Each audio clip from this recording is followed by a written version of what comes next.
Welcome to Locked On Warriors. On today's show, I'll be joined by Connor Letourneau to talk about our takeaways from the Warriors preseason so far, when we expect Klay Thompson to make his highly anticipated return, and why Jordan Poole has more than earned the starting shooting guard spot. That's all coming up next. You are Locked On Warriors, your daily Golden State Warriors podcast. Part of the Locked On Podcast Network, your team every day.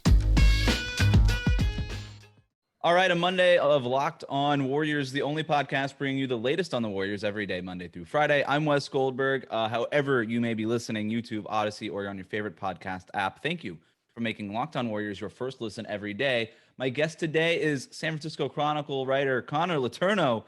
Connor, it's been a minute since you've been on the show. We used to have Tuesday every week, every Tuesday, if people can figure that out for themselves. And you've been, kind of on vacation before the season started. I was on vacation. I went AWOL for 2 weeks. For nobody knew where I went before the season, and then the season started. We haven't really been able to connect. You've been super busy. I've been super busy. Catch us up. What's going on, man? How was the preseason for you so far? You did write a story about Matthew Kerr, Steve Kerr's son, who works on Ted Lasso. We will talk about that later on. We will get to the Tuesday trivia later on. But catch us up. What's going on, man? Yeah, things are good, man. You know how it is when you're like, just for the edification of our audience, if you ever wonder why I'll just disappear every offseason for a huge chunk of time, it's because, we work 7-day weeks in season. And so we get the equivalent of comp time in the offseason. So I take like a big 5 or 6 week sojourn. And so that was really enjoyable. Felt really rejuvenated, refreshed. I was excited to hit the ground running when I got back. I feel like I've been doing that. Anyone who's been paying attention to what I've been doing has probably noticed that I've been doing a lot of non-Warrior stuff. So I've been kind of expanding my scope a bit and doing bigger enterprise on all Bay Area sports topics. I've written about minor league soccer, minor league baseball, writing about the San Jose Sharks, G League Ignite, going to do 49ers and Giants and A's and all that good stuff. So, but really any featurey, enterprisey thing of note in the Bay Area, I'll be sinking my teeth into. But the 5 or 6 week trip that you take every year is also when you just grow out the beard, right? That's your time where you're just like, I'm not shaving. Beard's for like a been month. pretty long for a while now, so I've been trying to maintain it. But so that's been a lot of fun. Obviously, I'm still doing a good amount of Warriors. Rusty Simmons has been doing a lot of the day-to-day stuff, but I've been able to swoop in and do some bigger pieces, bigger dailies and things of that nature. And those are the things I want to talk about too, but because you got a lot of interesting stuff there, and there is kind of an evolving aspect to your role going forward that we want to get to. We got some updates on both of us, right? Because both of us are a little bit in evolving roles in our own personal situations. So we'll get to all of that later on. But as we're sitting here, the Warriors are 3-0 in the preseason. They won the first game in Portland, then they beat Denver, and then they beat the Lakers, both at home. What was your main takeaway so far through the first half plus of the preseason? This team is potentially further along than I thought. I know I feel like I was a little down on their offseason. I said that I didn't think they were necessarily going to be legitimate contenders. I didn't feel like they did enough. I'm still not ready to say that they are legitimate contenders because it's always hard to glean a lot from the preseason, but what we have seen from the preseason has been super encouraging. Their ball movement, their ability to space the floor, they just looked already be in really good sync with each other. And the couple of additions that they made in the offseason, though they might not have seemed big at the time, have been helpful. Nemanja Bjelica, Otto Porter Jr. I think just the ability to knock down threes and space the floor has been super beneficial. And, I think that they're going to be one of the better teams in the West. Like I said, I'm not ready to call them title contenders, but I think they're much further along than I thought. Otto Porter Jr., Nemanja Bjelica have been really, really impressive, no doubt about it. And you could tell going into this season how important their presence. We knew how important they were going to be on this roster, right? Because those were kind of the veteran additions, Andre Iguodala as well. But those are really like your night to night rotation guys. We don't really know what Iguodala's night to night role is going to be, right? There's going to be some nights where he's playing a big role. Some nights probably he's just going to be a DNP-CD. I think that's kind of what we're looking at with Iggy. But Otto Porter and Bjelica, their presence is so important because it keeps expectations low for guys like Moses Moody, Jonathan Kuminga, James Wiseman, even, where if Bjelica's your backup five, you don't really need to expect that much from Wiseman the way you did from him as a rookie. If Otto Porter is giving you quality minutes, you don't need Moses Moody or Jonathan Kuminga to make an impact every night because he's doing that. They've been awesome. Like Otto Porter Jr., I love the new nickname for him, Otto Corner Jr. I think that's a fantastic nickname. I don't know if he had that in Washington and Chicago, but I just discovered it now that he's in Golden State. And then the Bjelica, he had a pass the other day to Steph Curry. Steph was cutting. It was against the Lakers. Steph cutting right to the basket. And Bjelica just hitting him with this pocket pass on this impossible angle. And I know that we look at Bjelica's floor spacing and all that stuff over his career, his three-point percentage and all that, but his passing numbers have been really good, right? His average assists per game have been really good for a player at his position throughout his career. And I think that's going to be another big thing for him. But I'm with you. I've been really impressed with how they look. Again, tentative, right? Like these guys are healthy now. We knew that they were good when they were healthy. We just didn't know if they could stay healthy. That was the whole thing with Otto Porter and Nemanja Bjelica. So if they could stay healthy, obviously that's a big help for them. But they're healthy now. The Warriors in general are playing really well. There is an identity to this team. Steve Kerr came out and said, "Hey, we're chasing wins," which was a great comment by him. And you could just tell there's a confidence, there's an identity. I wasn't sure if they were I thought they would get off to a slow start because they're still trying to work Klay Thompson back, James Wiseman back. We'll see when they eventually return. We'll talk about that a little bit later too. But I actually think they're going to get off to a fast start this season because they're playing with that level of identity, that level of confidence.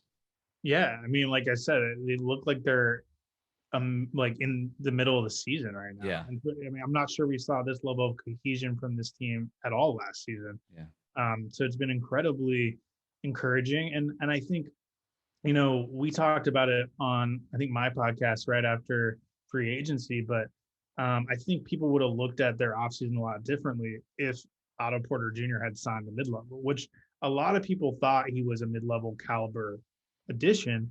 But he signed at the minimum, and I think there was a lot of hand wringing and frustration over the fact that they left that mid-level on the table.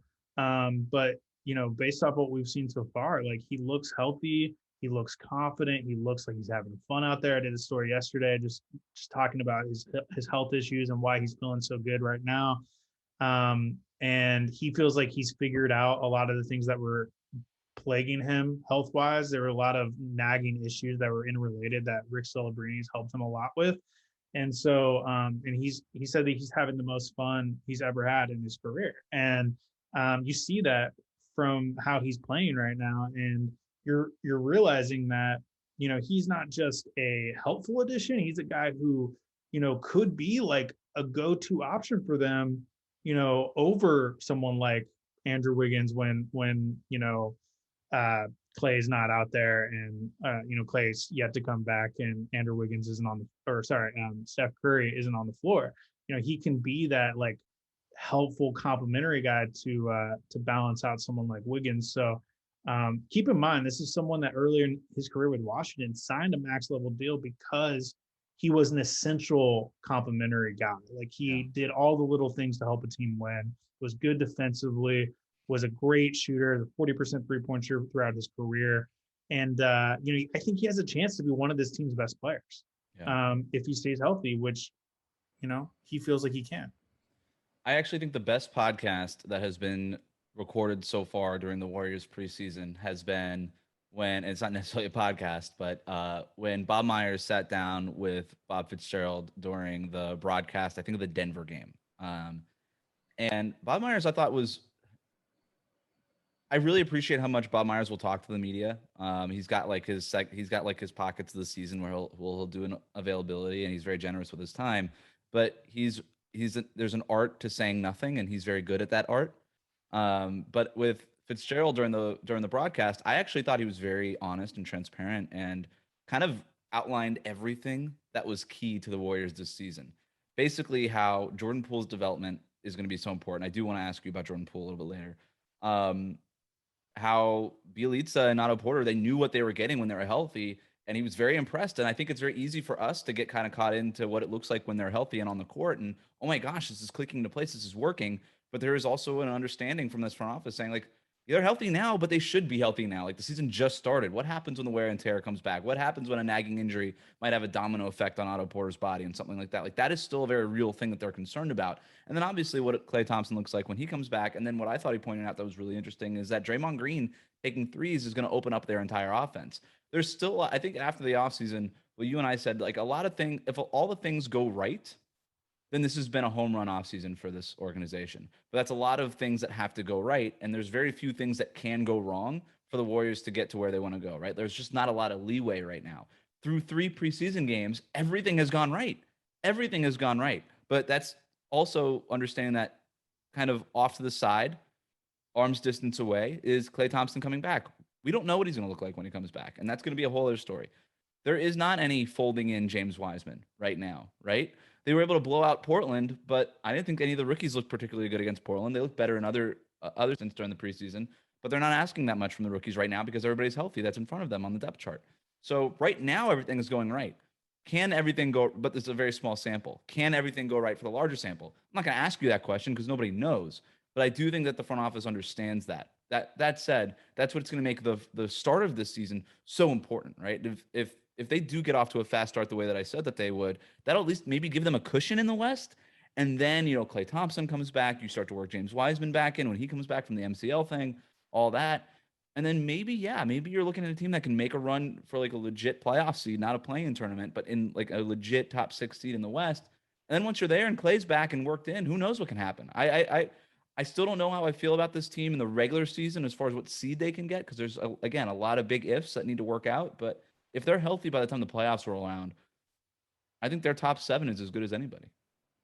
Yeah, no, I don't disagree with you. And, I think the big thing about this team for a long time has been, can you get 8 players that you feel really confident playing playoff minutes? Right. And I'm looking at them in these preseason games and I see 8 players I feel confident in.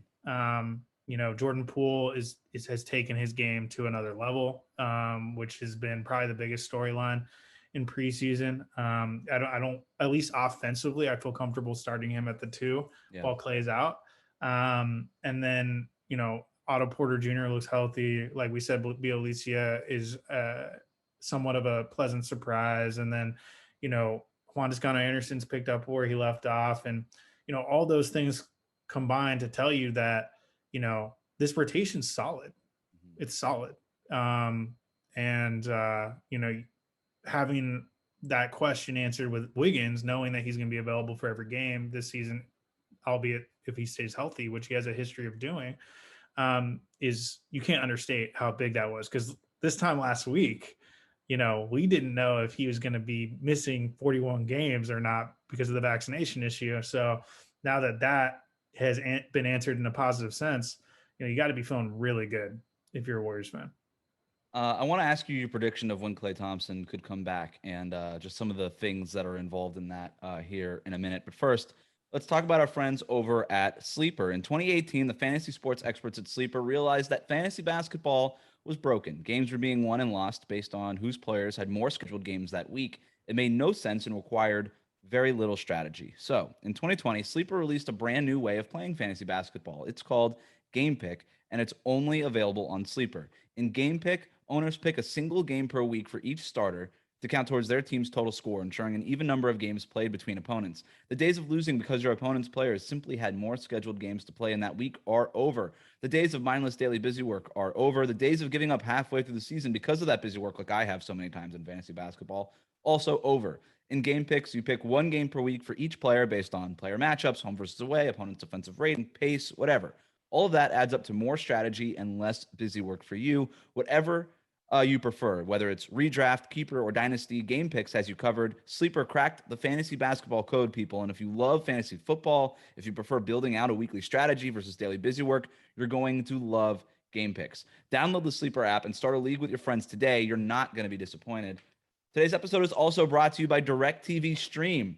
Does this sound familiar? You've got one device that lets you catch the game live, Another lets you stream your favorite shows. You're watching sports highlights on your phone, and you've got your neighbor's best friend's login for the good stuff. Well, I want to tell you about a simple way to get all of that entertainment that you love without the hassle. It's called DirecTV Stream, and it brings your live TV and on-demand favorites together like never before, so you can watch your favorite sports, movies, and shows all in one place. So that means no more juggling remotes, no need to buy another device ever again, and the best part, there's no annual contract. So get rid of the clutter and the confusion and get your TV together with DirecTV Stream. You can learn more at directtv.com. Compatible device required. Content varies by package.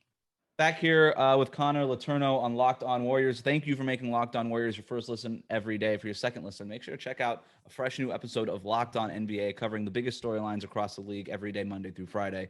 All right, so we were talking about Klay Thompson, and I do think that ultimately this team's ceiling obviously comes down to a lot of things, but really it kind of boils down to Klay. And there is actually a few teams in the league that are like that, right? Like the Clippers. What does Kawhi look like? Can he stay healthy? Ditto for Denver and Jamal Murray. I think you look at a team like the Lakers with 11 new players, by the way. You talk about turnover and continuity. The Warriors, I know they got a lot of new guys, but they look like we just talked about, like they're going to start off rolling. I think the Lakers are going to start off not rolling, whatever the opposite of rolling is, stalling, staying put. Because they just don't look like they have their chemistry together. But I think ultimately their thing comes down to the health of their stars, but namely Anthony Davis. And can he basically be the best player on that team for the balance of the regular season? Warriors are the same way. They're in the same boat.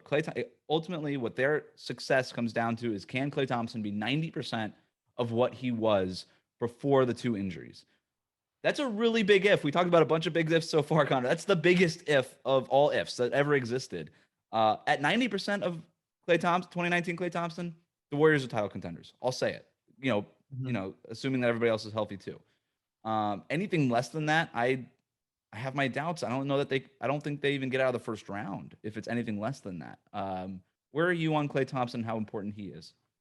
Oh, you mean he's so important. I still believe that he's the second most important player on the roster. I think that was underscored in his absence.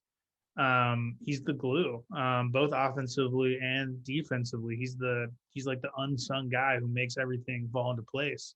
And what makes him so amazing is that he's able to make a huge impact without needing the ball in his hands. He scored 60 points in that game against Indiana a few years back and held the ball for something crazy low, like less than 2 minutes, and only dribbled 8 times. I mean, that really underscored and spoke to how amazing he is, because, he's able to make a huge impact without commanding a lot of the ball. And so I think what we've learned so far about his timeline is somewhat, I don't want to say concerning, but disappointing, in that, they're talking now about January. There was a point where they were talking about maybe a season opener, then they were talking about November, and then they were talking about December, and now they're talking about January. And so you're looking at him missing probably about half the season. When he does come back, he's probably going to need, a minutes restriction for a while. He's going to need to ease back into things. So you're looking at maybe him not being full bore, going his normal 30-minute workload until maybe March, late February, March, potentially, maybe even later, So you got to look at not having a full Klay for most of the season. I think having him at all will be a huge benefit, a coup for this team, but that's how you got to look at it. And so it's going to be a process. I do expect him to get close to his pre-injury form, just because of the type of player he is. He's not a player who relies a lot on his athleticism, and the Achilles tends to hurt your explosiveness, but this isn't a guy who dunks the ball a ton. Mm-hmm. He's not a guy who relies on that. And so, could it impact him defensively, his ability to change directions and that kind of thing? Maybe a little bit, but at least offensively, I don't expect it to have a huge impact. And so, I think it's so hard to predict, anything, though, because no one has in the history of the NBA has ever dealt with what he's dealing with. No one has ever had two severe, serious injuries like this back to back with no games in between. That has never happened ever. And so it's really hard to say. It's really hard to say. Anybody that thinks they know what's going on is lying, right? Klay Thompson doesn't know what's going on. It's not for a lack of transparency. Just nobody knows. Like you said, it's never happened like this before. And Klay Thompson is such a unique player, like you were talking about, that it's never happened like this to a player like Klay Thompson. So, um, I don't, I don't know what to expect. What I do know is that I never bought the December stuff. Like, I'm this leak to ESPN after the schedule came out about, oh, we're hopeful that he'll be there on Christmas, like the Christmas Day game in Phoenix. I'm like, where did that come from? I never heard December. I had never heard Christmas. Like the entire time I was here in like 2022, and all of a sudden the schedule comes out, and they're like, well, maybe he can come out on Christmas. Why? Because they have the Christmas showcase game and they want to show off Klay Thompson. That's the only reason why. That has nothing to do with his medicals. That has nothing to do with his Achilles. That has nothing to do with his ACL. That has nothing to do with anything. Right. And so, ESPN came out with that report, and immediately I just was like, this is trash. Like, this is not going to happen. And it shouldn't happen. I understand that we all want to see Klay Thompson play back. There's not a person on this planet that does not enjoy watching Klay Thompson play, except for maybe Indiana Pacers fans. But we all want to see Klay Thompson back. We all do. But the worst thing he could do is rush him back because everybody wants to see Klay Thompson play, because Klay is just champing at the bit, ready to get back on the court there, right?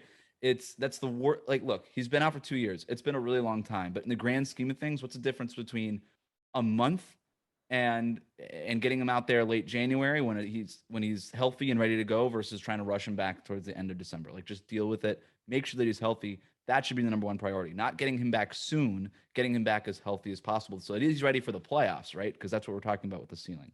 He needs to be at his best then, not when he gets back. He just needs to be healthy enough to work his way back into that kind of playing shape. I have January 18th circled. That's the day that I have circled. That's just a guess. Like I said, nobody knows anything, and I'm not pretending to know anything. My guess is January 18th because that's the first game. It's a game at Chase Center against the Pistons, and it starts a 7-game homestand. What we do know is that they're going to bring him back at home. So, yeah, you could bring him back January 3rd at home versus Miami, but then the Warriors go right back on the road at Dallas and at New Orleans. I don't know that you want Klay Thompson traveling right away like that with kind of, what is that, 3 games in 4 nights or whatever it is. That's tough. That's a tough workload for Klay Thompson coming back. Then they come back against Cleveland on January 9th, and then they go right back on the road for a 4-game road trip. I think what you'll see is maybe during that 4-game road trip from January 11th to January 16th, we've seen the Warriors use the G League, right, to rehab Steph Curry when he came back from that hand injury. Maybe Klay spends some time while the team is on the road, spend some time in Santa Cruz. Everybody has to drive down to Santa Cruz and do the big Klay Thompson's in Santa Cruz story. And then come January 18th, the first game of that, is it 1, 2, 3, 4, 5, 6? Yeah, 7-game homestand. You got him back for Detroit. By the way, that 7-game homestand, last game of that homestand, at home versus Brooklyn, primetime on ABC. Klay Thompson will have 6 games before that to work his way back into playing shape and be there for that primetime game. I'm telling you, that's what I have circled. Again, I know nothing. It's just a guess. It's an educated guess, but it is a guess. And to me, it makes the most sense. And that should give him, 12 plus months of time to come back, rehab slowly in Santa Cruz, and then be ready to go for some really important basketball. Yeah, no, I think that's as good of a guess as I've heard. We know it's going to be Chase Center. I don't think it's going to be early January. I think you're more like mid to late January. Could even be later. I mean, you always got to be realistic about this sort of thing. He has not played a game in 28 months. That last month is going to be really important. Like when he's really starting to get back into scrimmages and contact stuff, like that last couple weeks, that last month is going to be that's going to ultimately determine when he comes back, right? None of this stuff right now. Right. He's just working to get back on the court in regular scrimmages. We're not talking he hasn't even right been now. Cleared for full contact. And once you get cleared for full contact, you're probably going to need at least a month of just like getting a rhythm with the guys and getting your conditioning where it needs to be. And this is a guy who really relies on his conditioning. I mean, he runs as much as any player in the league. Give me 30 to 60 seconds on how impressed you are with Jordan Poole. Very impressed. Incredibly impressed. I keep thinking about his rookie season when he was arguably the worst player in the NBA. He was the worst rotation player in the NBA. He was awful. He looked like he didn't belong on the court. Looked like a complete bust of a pick. I was very down on him. In retrospect, I was probably a little too harsh. Obviously, he was 20 years old at the time. Wasn't even a super featured guy at Michigan, and then was thrust into this major rotation role or significant rotation role on a losing team. as a rookie. It was a tough situation to be in. But the thing that people have always talked about with Jordan Poole is how much he works. And you hear so much about that with so many guys. But I'm not sure. I've covered the Warriors for 5 years. I'm not sure I've heard more work ethic talk about someone than I have about Jordan Poole. Mm-hmm. And they've been predicting great things for him for a while now. And, you know, as the beat writer, I'm constantly, okay, when's it coming? When's it coming? And then finally he has that mini breakthrough toward the end of last season. And then it looks like he's just built off that. He looks confident. He looks like he's got the swagger. He believes in himself. And that, with a young guy who has ability, that's half the battle. And so, you know, my projection for him continues to go up. You know, I think he has a chance to be a really, you know, high level scorer in this league. I look at him almost kind of like as a Jamal Crawford type, you know, or maybe a Lou Williams type. Mm-hmm. When Klay Thompson comes back, and he can be like a go-to option on that bench, mm-hmm. which is something they've really needed, and something I think they were hoping to get this offseason and they weren't able to. But hey, if Jordan Poole can be that, then even better, because he's young and he's already an in-house guy. Right. So he knows the system and everything like that. It's a huge development for the team, both in the short and long term. It's a major development. I was skeptical of starting Jordan Poole at shooting guard, not because of anything against Jordan Poole. I just thought there was some value into letting him just own the six-man role from day one. And then when Klay comes back, he doesn't have to make any adjustments. You don't have to make any lineup or rotation changes when you just plug in Klay Thompson. And maybe you just start Damian Lee as a fill-in veteran who you know what you're going to expect. But, you know, Damian Lee's playing, you know, kind of bench minutes, and Jordan Poole's really playing starters minutes, but you keep the rotation intact, and there's an integrity there that I think matters. But I'll say this too. You mentioned, you hear work, oh, this guy works so hard. You hear those cliches thrown around all the time. I don't care when you say it. Let me prove it. And to me, when Steve Kerr is giving him when Steve Kerr is giving Jordan Poole that starting job, and he's like, "Hey, it's yours to lose," and then Jordan Poole goes out there and grabs it, and then a game or two games into the preseason, Steve Kerr says, like, "Yeah, he's earned it." You know, it's not just the preseason games; it's all the work that he's put in. It's all the stuff behind the scenes. It's everything we were seeing in scrimmages and practice, all that stuff. That shows to me, like, okay, you've earned it now. You're proving it. Your coaches are giving you that responsibility. I'm going to make a football comparison right now because I've been watching a lot of Miami Dolphins games, unfortunately, over the last 20 years of my life. And they come out this is the best quarterback we've had since Dan Marino. And this rookie's really got it. And Tua's really got it. Well, they don't let Tua throw more than 5 yards down the field, right? They're letting Jordan Poole throw down the field, in so many words, right? They're giving Jordan Poole rope. They're letting him go out there and do stuff. And that shows to me the confidence that he's earned from that coaching staff and that the coaching staff has in him. So he's going to be the starter at shooting guard. He's more than earned it at this point. The other thing, too, and I haven't made this point on the podcast yet, defensively, I've got concerns from a size perspective. He doesn't project as a high-level defender just because of his body, of his frame. He's just not going to be one. One thing I have noticed is he's going after a lot of steals and stuff. He's been out of position a couple of times because of that, but you could tell they're saying, like, look, that's how you're going to make your impact. Just pick your spots, right? You got to be in the right place. But when you have an opportunity to create a turnover, that's how you're going to be a value add for us on that end, not because you're necessarily going to, hold your own in the post or something like that. I just found that interesting, kind of rewatching some film on those first three preseason games. All right, Connor, you had a great story about Steve Kerr's son, who's working on the staff of Ted Lasso, which no spoiler alerts. Don't worry. No spoiler alerts coming up about season 2, but we're going to talk about that a little bit more. And then we'll get to the Tuesday trivia coming up after the break. Today's episode is brought to you by Built Bar. Did you know that Built Bar has a ton of delicious flavors? There's something for everybody. And when you talk to a Built Bar fan, they're definitely passionate about their faves. If you don't know the Built Bar flavors, well, you're missing out. Coconut, cherry barcia, raspberry, mint brownie, double chocolate, salted caramel, strawberry, orange, cookies and cream, and German chocolate. Connor, which one of those do you want to try? Well, I like German chocolate. Yeah, that's a good one. German chocolate cake's like my favorite kind of cake. So it's probably your favorite Built Bar. My favorite flavors are the fruit ones that are covered in chocolate, like orange, strawberry, raspberry. You can't go wrong with those. If you haven't tried all the flavors, you can get a mixed box where you're going to get 2 each of 9 flavors, so you can pick your favorite. Try German chocolate, which is the one that Connor would try. Try the fruit ones. Those are the ones I would try. Not only are Built Bar flavors the best tasting, they're healthy too. Check out these macros: 17 to 18 grams of protein, calories from 130 to 180, only 4 to 5 grams of sugar, only 4 to 5 grams of net carbs, amazing flavors, all tasty, all healthy. Go to built.com and use the promo code LOCKED15, and you'll get 15% off on your order. Use the promo code LOCKED15 for 15% off at built.com. Back here with Locked On Warriors. I'm here with Connor Letourneau from the San Francisco Chronicle. Connor, you wrote a really good story. You're talking earlier about how you've taken an opportunity here in the preseason stuff to tell some, other types of non-game stories, things like more enterprise kind of things. Obviously, you're doing a lot of stuff off Warriors as well, but you did write a banger, I thought, on the Matthew Kerr thing, because Steve Kerr, during media day, I think it was, talked about how his son, Matthew, is working on the staff of Ted Lasso as an assistant. And I knew, as soon as I heard that, I knew that in your head, you were like, all right, mental note, I'm writing a story on that. It's exactly up your alley. That's the kind of story I expect from you. And lo and behold, we even talk about this, and you tweeted it, and I was like, there it is, finally. Clicked it immediately, read it. What can you tell me about Matthew Kerr and what he's doing on Ted Lasso? Because it's a great show if people haven't checked it out. Yeah, he was a writing assistant for season 2, which is kind of an entry-level job. He just graduated film school, during the pandemic from USC. So it was kind of his first job at a college, and he was a writing assistant, which basically you assist the writers. So he took a lot of notes on the meetings and would offer his insight and perspective on storylines and jokes and things like that.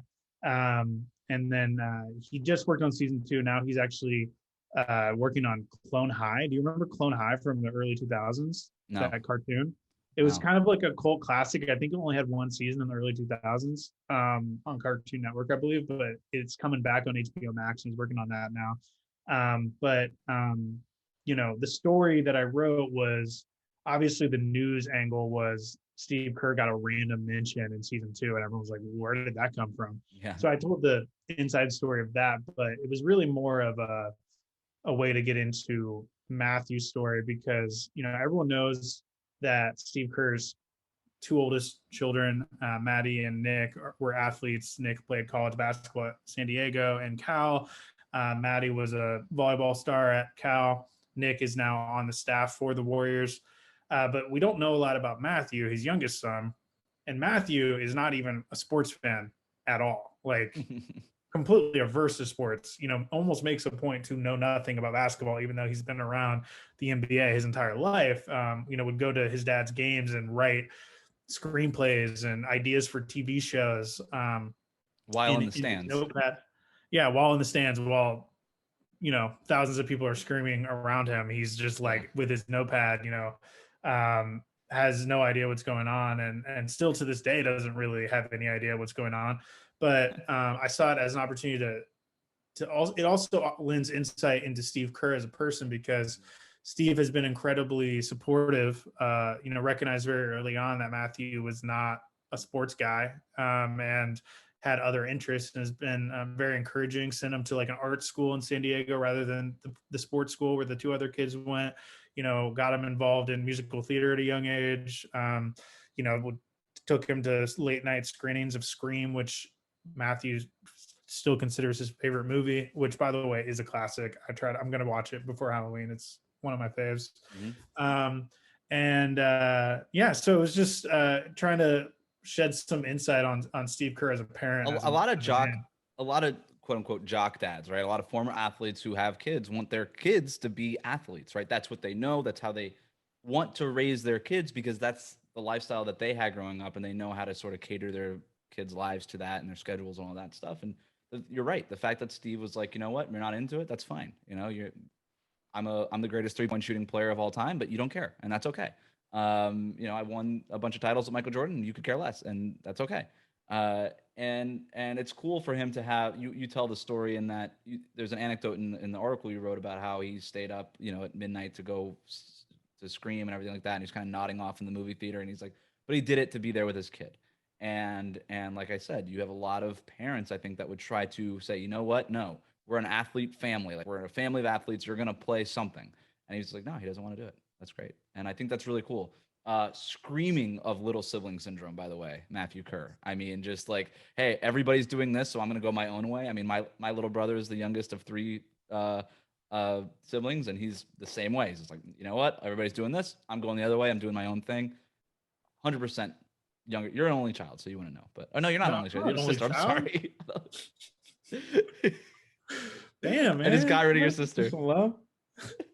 you're a younger sibling, but it's different when you're younger of there's 2 just than you two are of of us, 3. so, yeah. Yeah, it's and she was. But I definitely like wanted to carve out my own lane. My sister was an actor, Yeah. and I did actually act growing up, but I always knew that wasn't going to be my long-term thing. Right. Yeah. So we all try to carve out our own lane. All right, really quick, Tuesday trivia. Here we go. I've only got one for you. Oh, come on, man. I only got one for you. Well, I was honestly unprepared. All right. Okay. Ready? All right. Quindary Weatherspoon. Oh, the guy they just signed? Yeah. Mississippi State. There you go. You got it. They're going to sign him, presumably, to an Exhibit 10 for a training camp. They just released Langston Galloway, Wade Langston Galloway. So they're going to bring in. He was a late second round pick. Weatherspoon. Yeah. I think by the Spurs. Yeah.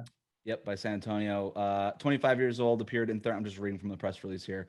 Appeared in 31 games for the Spurs over the last couple of seasons. He averaged 1.9 points in 6.4 minutes per game. So he'll be a fun Santa Cruz guy. He's signing one of those Exhibit 10s where he'll get waived and play in Santa Cruz and be a go-to option in Santa Cruz. And I'm definitely going to go to some games in Santa Cruz, so I'll see him.